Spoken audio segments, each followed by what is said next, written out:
This formula of Deandre Ayton not being consistent and Chris Paul not being consistent and Mikal Bridges being like a 15 points per game scorer and even some players on the bench not being the best. This formula has worked, but the unfortunate reality is that it's missing a key component.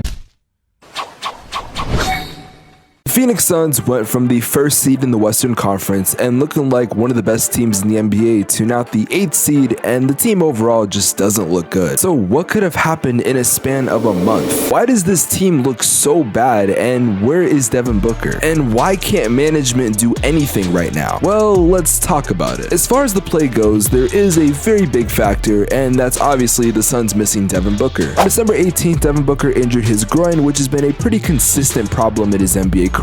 He tried playing again on December 25th in the Christmas Day game versus the Nuggets, but within 4 minutes he was already out. On December 28th, the Phoenix Suns announced that Devin Booker would be reevaluated for his groin injury in 4 weeks. So around the end of January. And with the way Phoenix has been playing lately, it seems like they can't handle without Booker. At the time of recording this video, the Phoenix Suns are 2-6 without Devin Booker, and they're losing to teams that they should be beating. Now, I've made it very clear in the past that I think the Phoenix Suns have a pretty deep roster, but unfortunately, it seems like things aren't playing out that way. Now, to be fair, the players coming off the bench aren't that terrible, but the problem remains with 2 of the players on the team. I'll start with Chris Paul because I feel like this one is the easiest to tackle. Look, I know when Chris Paul came to Phoenix, he was not supposed to be the #1 option, and to be fair, it never really seemed like he was the #1 option on a majority of the teams that he played on. This season, Chris Paul is averaging about 13 points per game, and if the season ended today, he would be having his worst statistical scoring season of all time. But wait, he's averaging 8.7 assists, which that's awesome, except for the fact we don't have that many scores, especially ones that are consistent like Devin Booker. What annoys me about Chris Paul is he'll either have 20 points or like 6 points. Like the game versus the Knicks, he had 11 points and 2 assists, and the game before he had 20 and 12. Now look, I'm not going to say Chris Paul is the biggest problem. I also think we need to look at the fact that he is 37 years old. The fact that LeBron is doing what he's doing at his age is very impressive, and this is something we're never going to see. So I think Chris Paul is actually going through the regression process that he's supposed to because he's getting up there in age, which, okay, that's fair. I wish he would step up a little bit and be more of a consistent scorer and actually lead the offense to do well, because the offense is atrocious right now. But I can at least understand Chris Paul. I can use the age card, but I cannot do the same with Deandre Ayton. Deandre Ayton has been interesting this season. He's someone that got a max contract, and when you look at the stats, he's not doing too bad. If we look at what he's done, I'd say he's a pretty consistent guy that's going to get you about 17 and 10. Deandre Ayton has the same problem that I have with Chris Paul, and it's lack of consistency, except it's worse. The stats will tell you that Deandre Ayton is averaging about 17 and 10 right now, which again is not that bad. But the problem is that there's no consistency, and you don't know what version of DA you're going to get. You can get an all-star level player with a 25 and 13 performance, or you're going to get this exceptional Deandre Ayton performance with about 4 points and 7 rebounds. Oh, and I didn't make that stat up. That was about 2 games ago. Also, I just want to remind people this is the same player that the Suns took over Luka Doncic.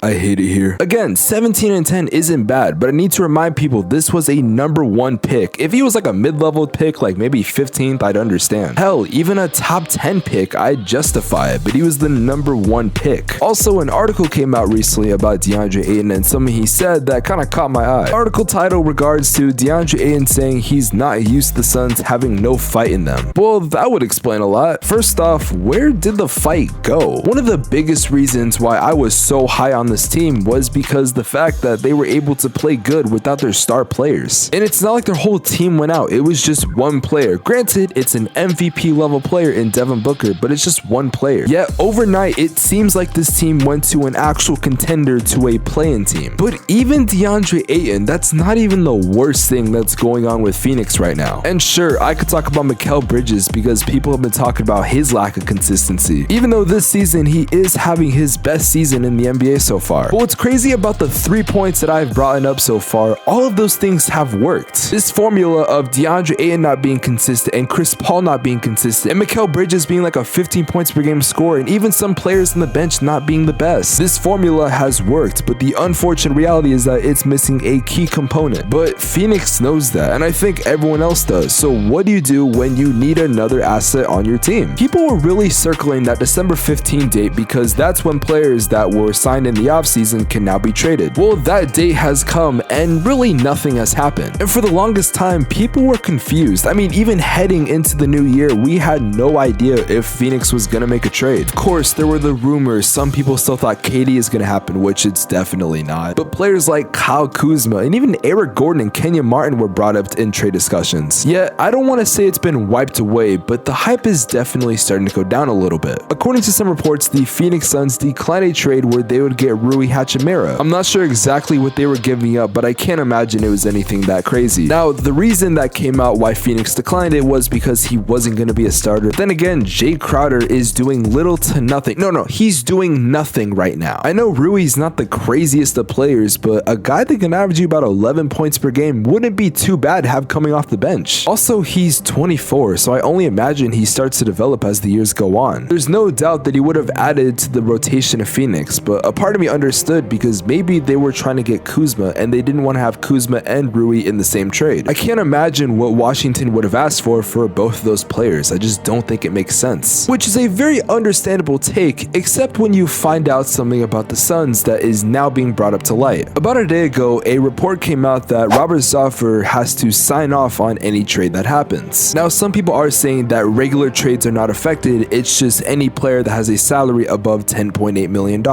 which is, according to these people, the average NBA salary. I didn't even know that, to be honest. I thought it was way lower. So according to everything I've read about, it seems like the reason why Robert Sarver has to sign off on these trades is technically he's still the owner, but he's not the owner. Not too long ago, Matt Abishia bought the Phoenix Suns, which everyone was really happy about, especially Suns fans, because now the team is going to look a lot better. However, it's not very common that a team gets bought in the middle of the season. So because of that, it takes a while to process everything and go through the whole process in general. And it looks like this process is not going to be over by February 9th, which is the trade deadline. So it looks like for the remainder of the season, the Suns aren't going to be making any trades because they really can't right now. And as you guys know, Robert Sarver has been very terrible when it comes to trades. He's also been known to be very cheap. The only reason why we've seen deals in the past couple years is because Phoenix is finally winning. Now, there's one more thing I just think I need to bring up real quick because this is probably the most infuriating thing I've seen. At this point, I don't know what's worse, the fact that the front office is being sabotaged because of a racist owner or the fact that people want to tank. There are legitimate Suns fans, and I'm not even trying to make this up, that want to just tank the season and be done, despite them being 20-18. Now listen, I've done my research about this draft class, and this is going to be one hell of a draft class if everything plays out right. But there's simply no way that Phoenix is going to tank for the rest of the year and get a good pick.